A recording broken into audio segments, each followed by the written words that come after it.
Well, the North is trying to advance political unity. The North is trying to advance political inclusion.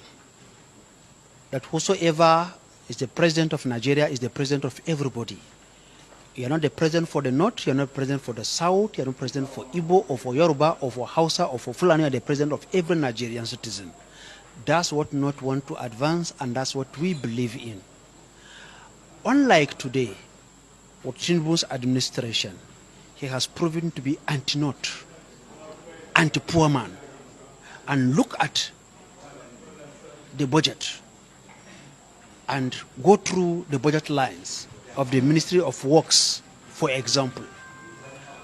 You put up a project of 13 trillion naira in one place. What did you put in the entire North? Next to nothing. How do you run a country like that? And how do you want people to be happy? You see, the fact that someone lives in suspicion, someone lives in fear, it is enough to stop him from going to bed. Suspicion is enough. And look at the insecurity in the North today. The resurgence of insecurity. It is so bad. So the North is trying to bring up a coalition that can work for Nigeria. Someone will ask of Buhari, look at the Buhari's appointment. Minister of Works, from where? From the South. Governor Central Bank, from where? From the South, an Igbo man. So he distributed these things. Look at what is happening today in Tinubu's regime. We feel, and we strongly feel that he doesn't love the North, even though the North gave him 63.4% of his vote. 63.4% of Buhari's vote came from the North. How is it treated? It was very bad. But that's not the case. The case is about Nigeria. And the Arewa are coming together in collaboration with our brothers in the Southeast, in the South, and the Southwest are coming together to see how we can unseat him in 2027. And we are serious about this. Nigerians are saying, by now, if you see a clearer picture of the coalition can form in 2027. Virtually all the parties are down in clashes now. And solely you see that it's vibrant and alive. How do you intend to go about it? Yes, in 2015, PDP was very vibrant. Why did their vibrancy took them? They lost. So when you think that you have decimated all other political parties and killed them, you think you are costing to victory. Nigerians are no longer the docile people that they used to be. So, as it happened in 2015, history will repeat itself. When they thought that everybody was docile, and they had the central bank, they opened the central bank vault, and they are wheeling out millions and billions of dollars. You can hear they gave one person 2.1 billion US dollars. In what name? In the name of buying arms. What did they do with the money? For campaign, 2.1 billion. In today's naira, that is over 40 billion. Right? Trillions. Okay. So, they gave out this money in 2015 to help somebody to win election because they had the money. So if Tinubu and his APC think that because they have the central bank, they have our common money, our common heritage, our common resource in their pocket, and they want to use our own money to fight us, they will meet us. Forget about their dismissing political parties, their dismissing opposition. We are here waiting for them. When the time comes, they will know who is Northerner. They will know who are Nigerian citizens. And we are not afraid of their arrest. How many will they arrest? If people fought military, the military regime was forced to stand still. Nadeko was there, and other pro-democracy activists they there, and they fought military, and they bring democracy. Is it democratic government that we are afraid of when they are not afraid of military? They don't even know what is waiting for them. Thank you. Especially being from the north, 19 states from the north, including our Christian brothers and Muslims. I want us to take care of ourselves and study something. We are Nigerians, not anything but the unity first. Unity first before any other things. If you don't have a unity, there's nothing we can go. So we need unity on this country. Because the present government, present president, President Bola Tinubu, GSON, Commander-in-Chief of the Armed Forces, is only making appointment on 6 states only, Southwest state, which in Nigeria we have 36 states. So 30 states, including Abuja, were away from the appointment. The appointment only take one side. Check the appointment and check how since he comes. Is that how we are going to continue? 2027, my brothers, let us form a rule party that we can be able to offset this man. Forget about party. Even if APC give him, I'm APC myself, no problem. But let us take a party that we can be able to defeat him, and let us bring somebody whom is tested and trust, and everywhere they receive, including the South, they have a fans. We cannot take somebody who doesn't have a fans and you expect you win a result. We take somebody who is tested, whom people know is popular, he have contested before, then we just now follow and take him as a candidate. In any party, we can score through and we offset this man out. Because we cannot, is the unity of Nigeria. I am Nigeria. I don't care whether I'm from the north or from, but what after is the unity of Nigeria. We have lost that unity because this appointment is going for only 6 states. So people know and people understand, and both of us we vote. Why are we treated like this? So we thank him and we wish him the best for 2027. But let us has now set ready for 2027. We bring a candidate who is well received to the Nigerian and who can bring the unity of Nigeria, because we lost the unity as I'm talking to you. We lost the unity. Everything is from the only 6 states. Is that how we are going to say? From the Southwest? Well, we are 36 states, including Abuja 37, so 31-0. So this thing we cannot accept it, but 2027 our vote will determine where we are going. We don't care, police or soldier, if you like carry all air, from here to anywhere, carry a shield car, carry all artillery, carry gun beat, all put, we will vote whom we need to vote. You decide the person you can contest with? No, we cannot be able to measure the person for now, but we are the person who is tested, well known and popular. I don't want to measure the person. It's well known and tested and popular as the person we are going to vote. We can't vote this thing again. We know all Nigerians. I have so many friends from the east. I have many people from the south. The appointment is not even from the south or from the east or from rather from the north. It's only for 6 states. The cheating is too much and we cannot take it any longer. And we don't go for protest, we don't go for anything. Please put your voter card on your pocket. Don't lose it and don't go for protest where police can just chase you out. Please, thank you. So what is your last message? My last message is to Nigeria. We have to come together and group ourselves as a broom. We are all Nigeria. Then we start and let us work together. We remain in one Nigeria. And I pray for Nigeria, a Federal Republic of Nigeria. And we are still in Nigeria. And nobody will share us. And nobody will bring war. Inshallah, we remain together. Why I invited you, Governor Sule. Why does it look like you and your friends and your colleagues yesterday, the leaders of the North, were against Bola Tinubu's policy? Is there an explanation for it? Because that is what a lot of people took to town yesterday. But from what I read differently. But explain to us what exactly was it, especially, let's begin with the taxation. How did you arrive at that decision? Okay. Well, you see, when things go to the media, you have no control over. The issue is that when we came into this meeting, the issue of this taxation of the VAT was even the last item to be discussed. We came in and the Chief of Defense Staff, General Musa, came and took almost an hour briefing us, and then we would discuss about what the northern governors need to do to tackle issue of security in the northern part of the country. And in fact, we now invited another group called the Northern a group that came in of former generals and things like that, that came again and briefed us on the security situation in the north. You know, after that, we went into several other issues. For instance, we had Professor Jega that came in and took over an hour briefing us about the wonderful initiative of Mr. President, you know, which is the livestock project. And we discussed it, and we discussed where to go. In fact, we took some time to even look at the NLTP that was started by the former administration, you know, where we said, let us not throw the baby and the bathwater together. And we're looking at that one. So after taking all that, you see, we took time to discuss with the traditional rulers about one of the biggest problems in the north, the Almajiri system that we have.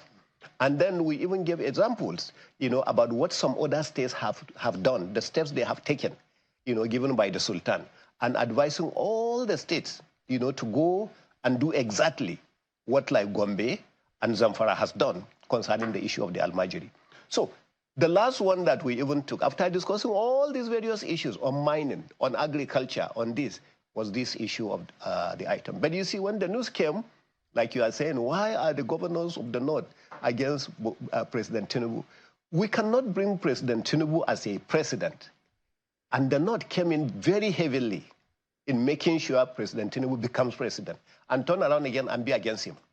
In fact, we started by commending him on so many initiatives that he has taken, including this same initiative of the livestock. And we commended him by selecting somebody like Professor Jega, who will come in. So we started by so many commendations of the president. But it's not just APC that were there at the Northern Nigerian Governors Forum. The forum is made up of people from APC, from PDP, from all the other parties. And then there were people who had no parties, the traditional rulers, that we sat down and took the decision together that looking at this law is going to be unfair to the North. By the time you said you are going to take VAT out of the sharing of the FAC, and then now say that it is going to be shared similar to something like, because that's the understanding we have based on the proposal, it's going to be another 13% derivation. So whatever state that is generating more of the VAT is the state that is going to, so exactly similar to this derivation that you have. So the states that have almost no VAT at the moment will end up actually with the shorter end of the state. And the 19 states of the North are generating very little when it comes to VAT at the moment. And it is very clear. I work for some of these multinationals. I know how VAT are paid. When we were importing raw materials as Dangote, at the Apapa port, we paid VAT first. Then the finished product, you have another VAT added to it, which the customer is paying. Most of these institutions are paying their VAT from their headquarters. And I give you an example. Coca-Cola. As at the time I was managing director of Dangote Sugar, Coca-Cola had 11 plants. About 50% of the plants are here in the northern part of the country. About 50% are in the southern part of the country. So all the operations that are carried out in all these places, as long as VAT is concerned, is paid at the headquarters, the corporate headquarters total, which is going to be in Lagos. Let me take the North out of it. Take Ibeshe, for instance. Ibeshe Cement is in Ogun State. The main operations is in Ogun, but the headquarters of the Dangote is in Lagos. So because of that, the VAT is actually paid in Lagos. So we're saying the moment you do that, you take it out, and just do not leave it the way it is. So the position of the North on Tinubu. The North wants Tinubu to fix northern problems. Insecurity, poverty levels, joblessness, youth, the bulging youth, drugs. It desperately wants. I attended a meeting yesterday of the ACR. And the language there and the atmosphere was different from any other time I've seen. I mean, my group, the Northern Elders Forum, is the more militant group. But yesterday's meeting, the one I attended yesterday, was unique in the manner in which people spoke. Not hostility, not subversion, just simply a demand. The North demands attention. As of right, as a part of this country, we demand more attention. A political attention? Yes, what kind of attention? Attention to its problems. Insecurity is rising. Poverty levels are rising. We are beginning to feel marginalized. We look like a region of voters. We are only useful every 4 years. When politicians come around and say, okay, Northerners, line up, we'll give you a little bit of rice and macaroni and a little bit of money. Literally, we are reduced to voters. And we are remembered only when the elections are now. Now, with 2 years to go, the North is saying to President Tinubu, look at us. We matter. This country is breaking up, is breaking down. Every inch of Nigeria is suffering. But the North is suffering a lot more than others. Look at the North. That's what we are saying. And the North is the North. I think you're likely to be. Many people will be surprised. You will not see this language about it has to be a Northerner this time. You won't get that kind of rhetoric. It has to be a better person this time. That will be the language. We want to see someone who has either worked for the North or will work for the North, and the Southeast, and the South-South, and the Southwest. So you don't see, at that meeting yesterday of the Northern Elders, Arewa Consultative Forum, where they are elders, isn't it? Yes. Most of them are over the age of 60 and the rest. Yes. And they are a force that speak in unison for the northern region of the country. So they feel the northern region is marginalized, but the feeling and the fact might be different. The feeling that the North is marginalized could not be true. Could it be true under this government that the North has been marginalized? Well, to be honest with you, if you go around this country and you ask everybody, and we speak in the conventional, which sector is favored by this government, everybody will tell you that the Southwest is favored by this administration far and above what it's entitled to. Now, if you go to the Southwest, it's quite possible some people will tell you, we didn't ask for it. They didn't vote for him. I mean, the Southwest gave President Tinubu only 23% of the votes he needed to become president. The Southwest, where I come from, gave him 33% of the votes that he needed. So the Northwest gave him a lot more votes than his zone. So, but all these sense of entitlement are secondary now. The bottom line is that all of Nigeria is demanding higher levels of competence, higher levels of commitment, sensitivity to the needs of the people. What about the Southeast, Shehu? For the last 10 to 15 years, nobody has really cared politically about the Southeast. And the whole region is sinking into indifference and insecurity. And virtually it has become a region where anything goes. But I mean, this concept. Doctor, how do you respond to the comments coming from different parts of the country, alluding to how northern elites like you, for instance, have already delivered a premature verdict about the performance of an administration that is not even 2 years old in terms of running the affairs of this country? I mean, in 28 days, the administration would have reached the halfway mark. Do you think this verdict of yours about the Tinubu administration's performance is premature, given the scale of the problem that he's inherited and how much more he still has left to go? You see, those who claim that this is premature, I think are ignorant of modern governance. In modern governance, you can evaluate a government in the first 100 days. You can see the government from the appointments it makes. You can see the government from the policies it announces. You can see the government from the budget that it does. And in all this evaluation, you don't have to wait for 2 years. You don't have to wait for even 1 full year to be able to evaluate a government. These projections are done scientifically. It's not just based on whims or caprices or just sheer political opinions. No. So this government has shown right from the start that they have no ability to solve the problems of this country. And this 2 years, right, for goodness sake, even if the traditional political by the time you should be able to show really you can or you cannot.